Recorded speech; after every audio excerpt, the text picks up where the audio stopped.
কোরআনের আয়াত যারা অস্বীকার করে তারা কাফের। আল্লাহ তাআলা বলেন ওয়াল্লাযীনা কাফারু ওয়া কাযযাবু বিআয়াতিনা উলাইকা আসহাবুন নার হুম ফীহা খালিদুন। যারা আল্লাহর আয়াতকে অস্বীকার করে, যারা আল্লাহর আয়াতকে মিথ্যা প্রতিপন্ন করে, তারাই জাহান্নামের অধিবাসী, তারা সেখানে চিরস্থায়ী হবে। আল্লাহ তাআলা বলেন ও ইহুদি খ্রিস্টান আর মুশরিকরা শুনে রাখো যে ব্যক্তি অপকর্ম কুফর এবং শিরকের মতো বড় বড় গুনাহ পালন করেছে, গুনাহ করে ফেলেছে, ওয়া আহাতা বিহি খাতিআতুহু, শুধু গুনাহ করে না হয় বড় গুনাহের দ্বারা সে পরিবেষ্টিত।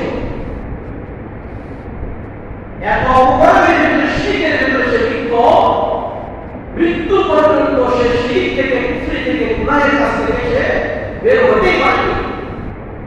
সে গুনাহের পরিবেশ থেকে খালি হতে পারে, বের হতে পারে। গুনাহকে মৃত্যু পর্যন্ত পরিবেষ্টিত করে রেখেছে।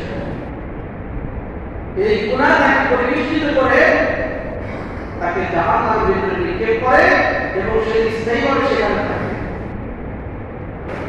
উদাহরণস্বরূপ আমাদের যখন বিএনপি পার্সেন্ট মানুষ কোথাও যায়, দেখবেন যে বিভিন্ন গাছ তাকে নিরাপত্তা দিয়ে নির্দিষ্ট স্থানে নিয়ে যায়। পুলিশ বাহিনী গাছ দেয়, এরপরে আনসার বাহিনী, সেনাবাহিনী, নৌবাহিনী, বিজিবি, যত প্রকার বাহিনী আছে সমস্ত বাহিনী তাকে গাছ দিয়ে নির্দিষ্ট জায়গায় পৌঁছিয়ে দেয়, যাতে করে তার জন্য আক্রমণ না হয়, যাতে করে এর বিষয়ে মন্ত্রী সাহেব ক্ষতিগ্রস্ত না হয়। সৌদি আরবে দেখবেন ইমাম সাহেব যখন নামাজ যাবেন, পুলিশ ইমাম সাহেবকে গার্ড দিয়ে ব্যারিকেড দিয়ে পরিবেষ্টিত অবস্থায় তাকে নামাজের নির্দিষ্ট জায়গা পর্যন্ত পৌঁছিয়ে দেওয়া হয়। নামাজ পড়ে, নামাজ পরিচালনা করছে, তখনও পুলিশ দাঁড়িয়ে